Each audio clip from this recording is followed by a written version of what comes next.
Everyone remembers the John Deere 4020. That green and yellow beast dominated the 1960s and 70s, becoming the poster child for American farming power. But what if I told you that decades before the 4020 ever turned a furrow, there was another John Deere tractor that sold even more units, transformed American agriculture during its darkest hour, and created a sound so distinctive that farmers could identify it from miles away? A machine so successful that it stayed in production for 18 years, rolled off assembly lines in over 300,000 copies, and became the backbone of rural America through the Great Depression and World War II. Here's the kicker. Most people today have never heard of it, and that's where the story begins. The year was 1934, and American agriculture stood on the precipice of complete collapse. The Great Depression had crushed commodity prices to historic lows. Drought turned the Great Plains into the Dust Bowl, sending black blizzards of topsoil rolling across the continent. Banks foreclosed on farms by the thousands, while families loaded everything they owned into trucks and headed west, leaving behind generations of hard work and shattered dreams. In Moline, Illinois, and Waterloo, Iowa,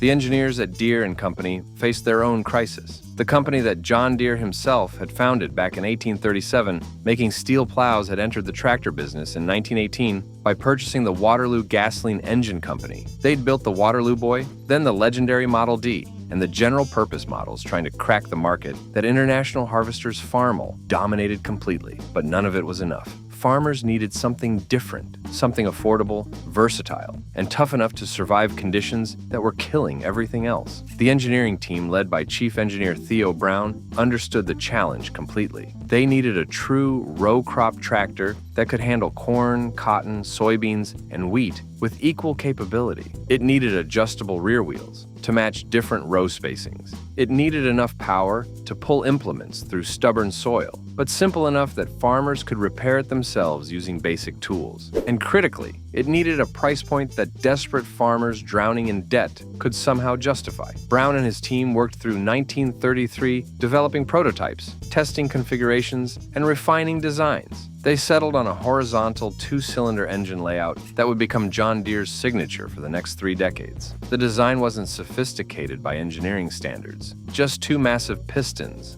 firing alternately, creating distinctive exhaust pulses. But simplicity meant reliability, and reliability meant everything to farmers who couldn't afford downtime during critical planting and harvest windows. The first John Deere Model A rolled off the Waterloo assembly line in April of 1934. The timing couldn't have been worse from an economic standpoint. The Depression was deepening, droughts were intensifying, and farmers were abandoning land they couldn't pay taxes on. But from a technical standpoint, the Model A arrived precisely when American agriculture needed revolutionary change rather than evolutionary improvement. The engine displaced 309 cubic inches through a bore and stroke of 5.5 inches by 6.5 inches. Those 2 enormous pistons created 18 horsepower at the drawbar and 24 horsepower at the belt pulley when engineers tested the tractor at the Nebraska Tractor Test Laboratory. Those numbers sound modest by modern standards, but in 1934, they represented serious capability wrapped in a package farmers could actually operate and maintain without specialized knowledge or expensive tools. The 2-cylinder design created that distinctive sound, a rhythmic pop, pop, pop, pop that gave the Model A and all its descendants the nickname Johnny Popper. Each cylinder fired once per revolution, creating exhaust pulses separated by silence as the massive flywheel carried momentum through the compression stroke. The sound became so iconic that farmers could identify John Deere tractors by ear alone, recognizing the distinctive cadence across fields and through valleys long before the green and yellow paint came into view. The weight settled around 4,000 pounds, depending on configuration and options, creating enough mass for traction without excessive soil compaction that would damage crop roots. The fuel tank held about 14 to 23 gallons of distillate, kerosene, or gasoline, depending on the engine version, providing a full day's work between refueling stops. The 4-speed transmission featured gear ratios, carefully selected to provide crawling first gear for heavy pulling, working second and third gears for field operations, and transport fourth gear for moving between fields at approximately 11 miles per hour maximum speed. The transmission case was cast iron with robust internal components, including hardened steel gears running in oil bath lubrication, creating durability that allowed Model A's to accumulate tens of thousands of operating hours before requiring transmission overhaul or rebuild. contributing significantly to the tractor's reputation for longevity and low total cost of ownership across decades of agricultural service. But the Model A's real innovation wasn't the engine or transmission. It was the adjustable rear-wheel tread. Previous tractors came with fixed rear axle widths that worked for some crops and failed for others. The Model A featured splined rear axles that allowed farmers to move the rear wheels inward or outward, adjusting the track width to match whatever crop they were cultivating. Corn rows spaced 40 inches apart? No problem. Cotton rows at 36 inches? Easy adjustment. This versatility meant farmers could use one tractor for multiple crops, rather than maintaining separate specialized equipment for each planting pattern. The adjustability transformed the economics of tractor ownership, making mechanization affordable for operations that previously couldn't justify the investment. The rear wheels could be repositioned in approximately 4-inch increments across a range spanning from 56 inches to 88 inches, providing flexibility to accommodate virtually any row crop configuration farmers might encounter across different regions and agricultural practices. The adjustment process required jacking up the tractor, removing wheel mounting bolts, sliding the wheels along the splined axle shaft to the desired position, and resecuring everything with proper torque specifications that ensured safe operation under the lateral loads that cultivating and harvesting imposed on the wheel mounts. The Model A came in multiple configurations, addressing different farming needs. The standard Model A featured adjustable front and rear axles for row crop work. The Model AR used a rigid rear axle for general-purpose applications, where adjustability mattered less than simplicity. The Model AO served orchards with low-profile design, allowing operation under tree branches. The Model AI tackled industrial applications beyond agriculture. The Model AN featured a single front wheel for maneuverability, while the Model AW used a wide front end for stability on hillsides. Each variant shared the same basic drivetrain while addressing specialized requirements that different farmers faced across diverse terrain and crops. The Model ANH and Model AWH added high crop capability for cultivating tall crops like sugarcane,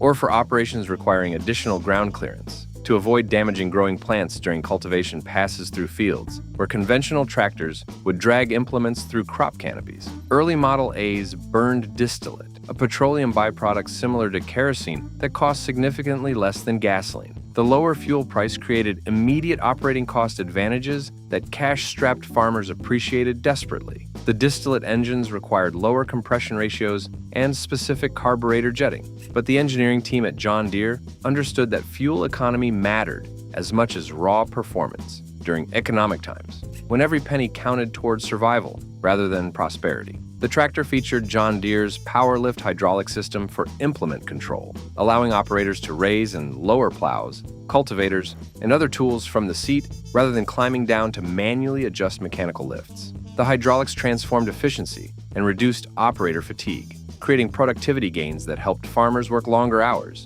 during critical seasons when weather windows determined success or failure for entire years' worth of effort and investment. The hydraulic system operated through a single acting cylinder that raised implements against gravity, with lowering accomplished by releasing pressure and allowing implement weight to return the cylinder to its retracted position, creating simple and reliable operation that rarely failed, even under brutal conditions that characterized agricultural service throughout seasons of heat, cold, dust, and moisture. The timing of the Model A's introduction aligned with the New Deal's Agricultural Adjustment Act, attempting to stabilize farm income through production controls and price supports. The federal government recognized that agriculture's collapse threatened the entire economy, creating programs that helped farmers survive while attempting to restore balance between supply and demand. The Model A became a tool enabling farmers to maintain operations with less labor as families left farms for factory jobs in cities, offering steady paychecks instead of weather-dependent gambling that farming represented during the Dust Bowl years. The tractor worked fields that would have required teams of horses and multiple hired hands, allowing operations to continue even as rural populations declined, and mechanization became necessity rather than luxury. Production ramped up quickly as word spread about the Model A's capabilities and reliability. Farmers talked to neighbors, sharing experiences and comparing notes about performance, fuel consumption, and maintenance requirements. The reputation built organically through rural networks that valued proven performance over advertising claims. Deere's dealer network expanded across the Midwest and South, placing parts and service within reasonable distance of most farming operations. The combination of solid engineering and strong support network created confidence that farmers needed before committing to expensive equipment purchases during times when failure meant losing everything to foreclosure. The initial retail price hovered around $900, making the Model A affordable compared to larger tractors, while still representing significant investment for Depression-era farmers, operating on razor-thin margins, where crop failures or price collapses could mean losing farms their families had worked for generations. Financing options through John Deere, dealers and banks gradually became available as economic conditions stabilized through the late 1930s, allowing farmers to spread purchase costs across multiple years rather than requiring full payment at delivery, creating accessibility that cash-only transactions would have prevented for most potential buyers. By 1938, Deere recognized that the Model A's functional excellence needed aesthetic refinement to compete against styled competitors arriving from other manufacturers. The company hired industrial designer Henry Dreyfuss, who would become one of America's most influential product designers, to modernize the tractor's appearance. Dreyfuss created streamlined sheet metal, with smooth curves replacing the angular utility of early models. The slanted dashboard improved visibility and accessibility, while the styled hood and grille created a cohesive appearance that looked modern and purposeful rather than agricultural and utilitarian. The styling changes divided production into unstyled tractors, built from 1934 through 1938, early styled models from 1939 through 1946, and late-styled versions from 1947 through 1952. The mechanical improvements continued throughout production, even as appearance evolved. The transmission upgraded from 4 speeds to 6 speeds in 1941, providing better gearing flexibility for varied applications and terrain. Electric starting became optional in 1939 and standard on late models, eliminating the physical effort and occasional danger of hand-cranking the engine to life on cold mornings or after the tractor sat idle for extended periods. The electric starter used a 6-volt system with a generator maintaining battery charge during operation, creating a reliable starting that transformed cold weather operation from a challenging ordeal into routine procedure, requiring nothing more than turning a key and pressing a button. World War II created new challenges and opportunities for the Model A and American agriculture generally. The war effort required enormous food production, feeding both domestic populations and Allied forces, fighting across Europe, North Africa, and the Pacific. American farms shouldered the burden of producing the calories and nutrition that powered the war machine, even as young men left farms for military service and factory work, supporting industrial mobilization. The Model A became an essential tool, maintaining agricultural output despite severe labor shortages, as mechanization replaced manpower that wasn't available regardless of wages offered. The War Production Board imposed restrictions on materials and manufacturing, forcing compromises in tractor production to prioritize essential military equipment. Steel shortages meant simplified grills and reduced ornamentation on tractors built between 1942 and 1945. Chrome plating disappeared entirely, replaced by painted components that saved strategic materials for tanks, ships, and aircraft. Rubber tire availability fluctuated as natural rubber supplies from Southeast Asia were cut off by Japanese occupation, forcing farmers to sometimes operate tractors on steel wheels until synthetic rubber production ramped up enough to meet both military and agricultural demands. The government issued rationing certificates that prioritized tractor tire allocation to farms producing essential crops like wheat, corn, and soybeans, creating bureaucratic systems that determined which operations received scarce resources based on their contributions to wartime food production goals. Some farmers resorted to filling pneumatic tires with water instead of air, adding weight for traction while avoiding rubber consumption. Though this practice created handling challenges and increased wear on wheel bearings, not designed for the additional loads that liquid-filled tires imposed. Despite wartime constraints, Model A production continued through the conflict, ensuring that American farms maintained the output that military planners and political leaders recognized as critical to victory.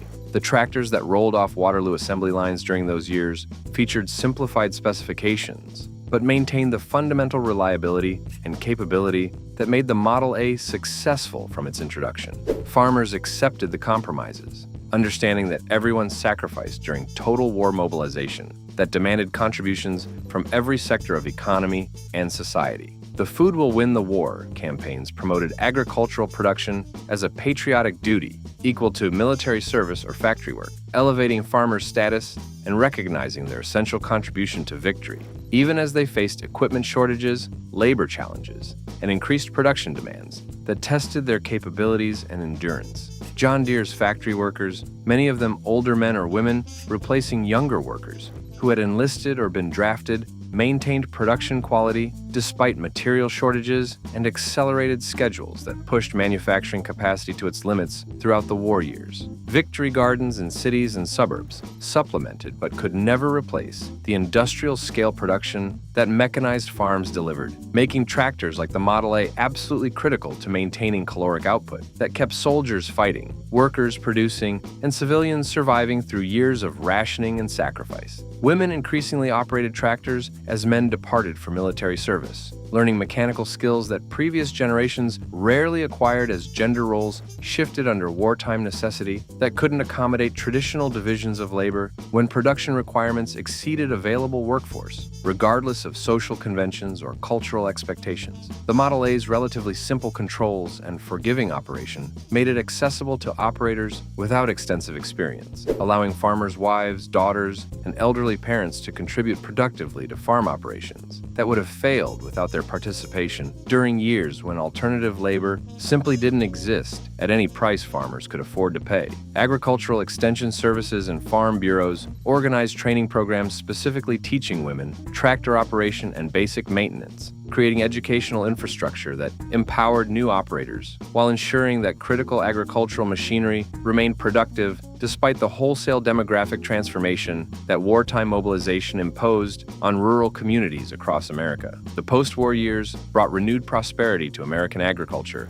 as Europe rebuilt and developing nations modernized. Commodity prices recovered from depression lows, while new technologies including hybrid seeds, chemical fertilizers, and improved pesticides boosted yields per acre to levels that would have seemed impossible just decades earlier. The Model A participated in this golden era, receiving final refinements that represented peak development of the original design philosophy. Late-styled Model A's featured improved hydraulics, better operator stations, and refined controls that made long days in the field less physically demanding and more productive. The sound remained unchanged, that distinctive Johnny Popper cadence announcing John Deere equipment across rural America. The exhaust note became so iconic that competitors tried replicating it, understanding that sound created emotional connections and brand loyalty that advertising budgets couldn't purchase, regardless of spending levels. Farmers who grew up hearing that rhythm associated it with reliability, tradition, and American agricultural heritage that transcended mere machinery to become cultural touchstone, connecting generations who worked land their ancestors had settled and broken decades or centuries earlier. The cooling system used thermosiphon circulation rather than water pumps, relying on temperature differences to circulate coolant through the engine block and radiator, creating simple and reliable operation that eliminated one more potential failure point that farmers would have to diagnose and repair during critical seasons, when downtime meant crop losses and economic disaster. The air cleaner used oil bath filtration that trapped dust and debris in oil reservoir, requiring periodic cleaning and fresh oil, but providing excellent protection in dusty field conditions that would quickly clog paper filter elements, common on later designs, creating maintenance approach that matched agricultural realities, where dust represented constant challenge that equipment needed to accommodate rather than avoid. The Model A's success proved John Deere's engineering philosophy, emphasizing simplicity, durability, and farmer-focused design, rather than chasing specifications or features that looked impressive on paper but failed under brutal conditions that agricultural service imposed. The two-cylinder engine required fewer parts than four-cylinder alternatives, reducing maintenance requirements and repair costs. The horizontal layout positioned the engine low in the chassis, improving stability and reducing center of gravity for safer operation on hillsides and uneven terrain. The exposed valve train allowed visual inspection and adjustment without disassembly, letting farmers perform routine maintenance themselves rather than requiring dealer service for basic upkeep. This accessibility created ownership experience that empowered farmers rather than creating dependency relationships where every problem demanded professional intervention and associated costs. The adjustable wheel tread that defined the Model A's versatility became industry standard as competitors recognized that row crop flexibility mattered more than specialized optimization for single applications.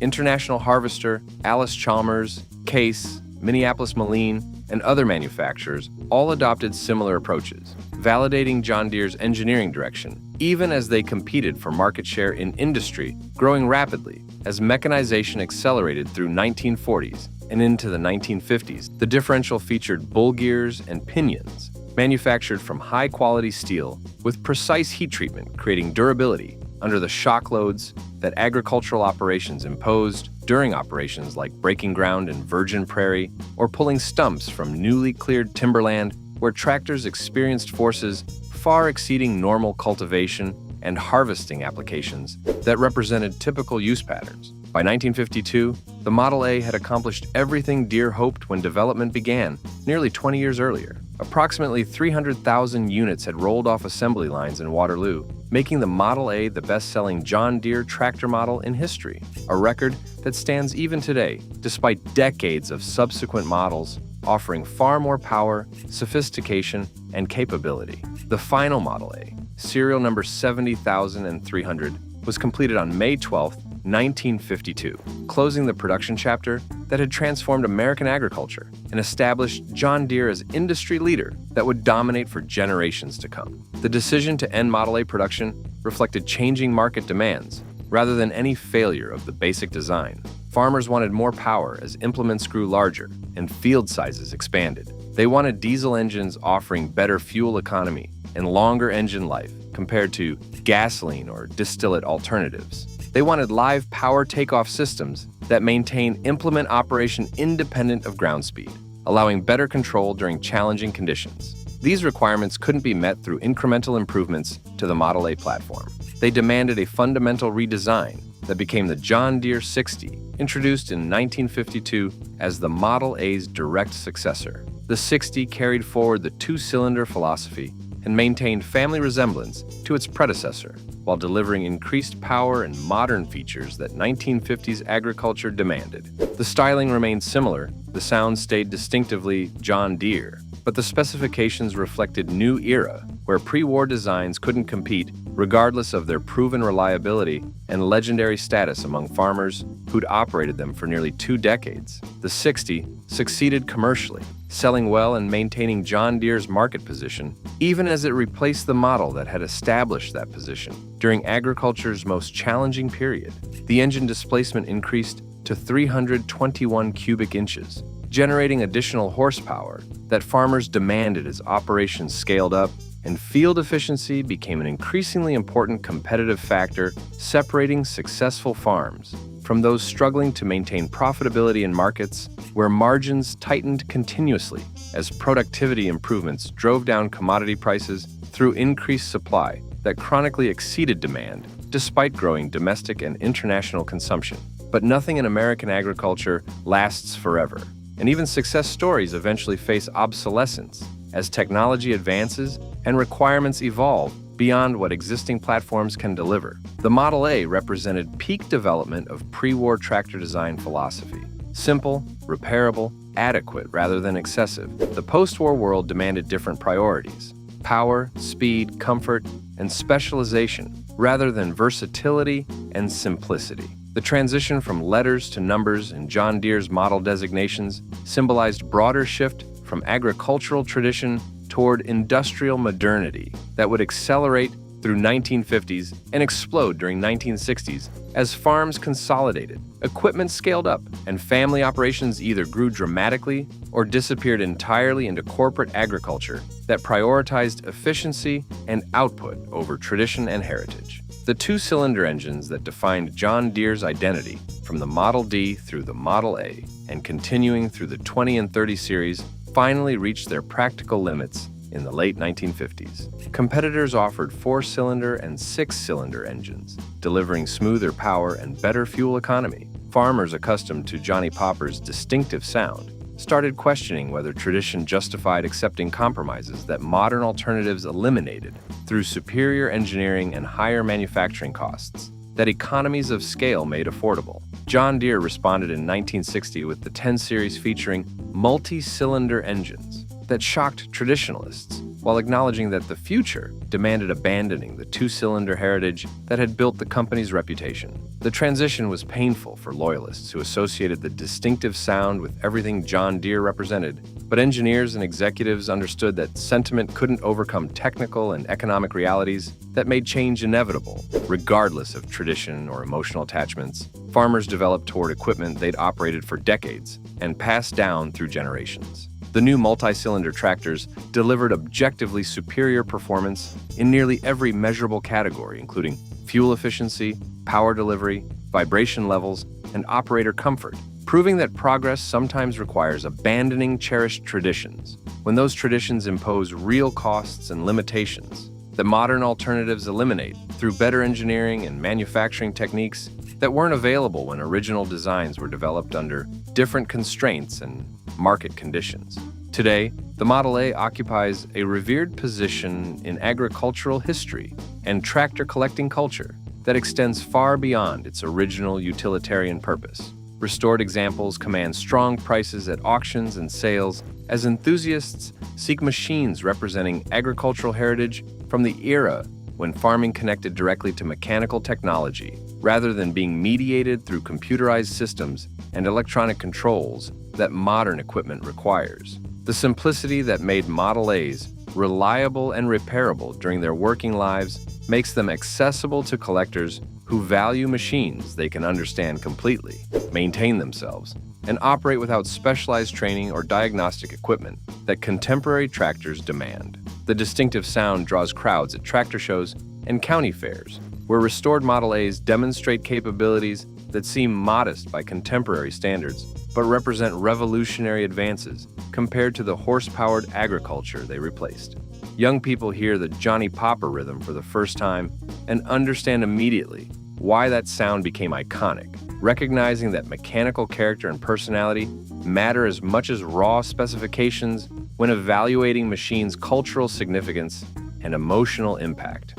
Older attendees hear familiar cadence and remember childhoods, when that sound meant harvest season, family working together, and communities united through shared agricultural heritage that defined rural American identity more powerfully than any other cultural marker. The Model A reminds everyone that technology serves human purposes rather than existing for its own sake, and that the best engineering solutions address real needs with appropriate sophistication rather than chasing specifications that look impressive but deliver marginal practical benefits under actual working conditions. The Model A's success proved that farmers valued reliability, serviceability, and versatility more than maximum power or cutting-edge features that added complexity without proportional capability gains. That lesson remains relevant as modern agriculture grapples with increasingly sophisticated equipment that delivers enormous productivity but creates dependencies and costs that challenge operations unable to justify or afford technological solutions that exceed actual requirements. The Model A represented appropriate technology capable enough to transform productivity without becoming a burden through excessive complexity or maintenance demands. Auction prices for pristine, restored Model A's regularly exceed $20,000, with rare variants like the Model A NH, High Crop, or early unstyled examples, commanding even higher premiums from collectors seeking specific configurations that represent pinnacles of rarity and historical significance within the broader Model A production run that spanned nearly 2 decades and multiple evolutionary improvements. Parts availability remains excellent decades after production ended, with both original new old stock components and high-quality reproduction parts available through specialized suppliers serving the collector and restoration market that supports thousands of enthusiasts maintaining Model A's in operating condition, rather than merely preserving them as static museum displays that cannot demonstrate the capabilities and characteristics that made these tractors legendary during their working lives. The legacy extends beyond the tractors themselves into the company John Deere became and the industry standards the Model A established. The success validated John Deere's engineering philosophy and dealer network approach, creating a foundation for growth that made Deere the world's largest agricultural equipment manufacturer by 1963. The adjustable row crop configuration became the industry standard that every competitor adopted, proving the Model A's influence extended far beyond John Deere's market share or production numbers. The emphasis on farmer-serviceable design influenced equipment development across industries, as manufacturers recognized that accessibility and repairability mattered as much as performance when selling to customers who couldn't afford expensive professional service for basic maintenance and repairs. The Model A proved that listening to customers and addressing their actual needs created better business outcomes than pursuing engineering excellence for its own sake, or building specifications that looked impressive but solved problems farmers didn't actually face in daily operations. The 300,000 Model A's, built between 1934 and 1952, represent more than just impressive production numbers. They represent 300,000 individual stories of farmers who bet their livelihoods on green and yellow tractors, carrying them through depression, Dust Bowl, war, and recovery. Each tractor plowed fields, planted crops, and harvested yields that fed families, paid mortgages, and maintained rural communities through challenges that tested American agriculture to its limits. The Model A wasn't just machinery. It was a partner in the struggle for survival and prosperity, a tool enabling human effort rather than replacing human judgment, and a symbol of mechanical reliability that farmers could depend upon when everything else seemed uncertain and unstable. The serial number system John Deere employed allowed precise tracking of production dates and configurations, creating documentation that modern collectors and historians use to establish authenticity and provenance when evaluating specific tractors, determining appropriate restoration specifications, and understanding evolutionary changes that occurred throughout the 18-year production run as engineers continuously refined details while maintaining fundamental design philosophy that defined the Model A from introduction through final production unit.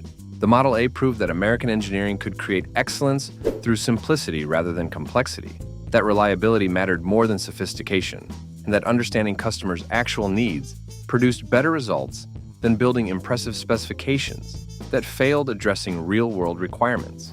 Those lessons remain relevant across industries and applications, where designers and engineers must balance capability against accessibility, power against repairability, and innovation against proven functionality. The Model A succeeded precisely because it avoided compromises that would have created short-term advantages while undermining long-term viability and customer satisfaction. The engineers at John Deere understood their audience completely, respecting farmers' intelligence and capabilities, while acknowledging the brutal economic and environmental conditions that made every decision potentially life-altering rather than merely preferential. The manufacturing techniques employed at the Waterloo factory represented state-of-the-art production methods for the 1930s and 40s, with precision machining creating tight tolerances that ensured proper fit and function, while assembly line organization maintained consistent quality across hundreds of thousands of units produced over nearly 2 decades of continuous production that required maintaining tooling, training workers,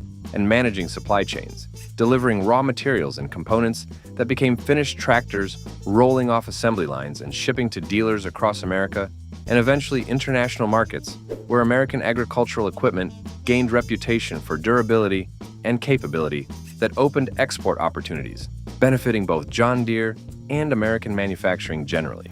Have you ever operated a Johnny Popper? Can you still hear that distinctive 2-cylinder cadence echoing across fields on summer mornings when heat shimmered and work stretched from dawn until darkness made continuing dangerous? Did your grandfather or father rely on a Model A to maintain the family farm through years when survival meant everything and prosperity seemed impossibly distant? These machines connected generations of American farmers to mechanical technology that amplified their efforts without replacing their judgment or diminishing their skills. The Model A represented partnership between human capability and mechanical power, creating productivity that neither could achieve independently, while maintaining the fundamentally human character of agricultural work that defined rural identity and community. Drop your memories and stories in the comments. Share what the Model A meant to your family or community. Describe the sound that still echoes in memory decades after the last tractor was silenced. Or explain why these simple green and yellow machines mattered more than specifications and production numbers can ever capture. And if you enjoyed this journey through agricultural history, subscribe for more forgotten American stories about the machines, the people, and the innovations that shaped our world in ways we've almost forgotten in our rush toward ever-increasing sophistication and complexity. Sometimes the best solutions aren't the most impressive. Sometimes they're just the ones that work when working matters most.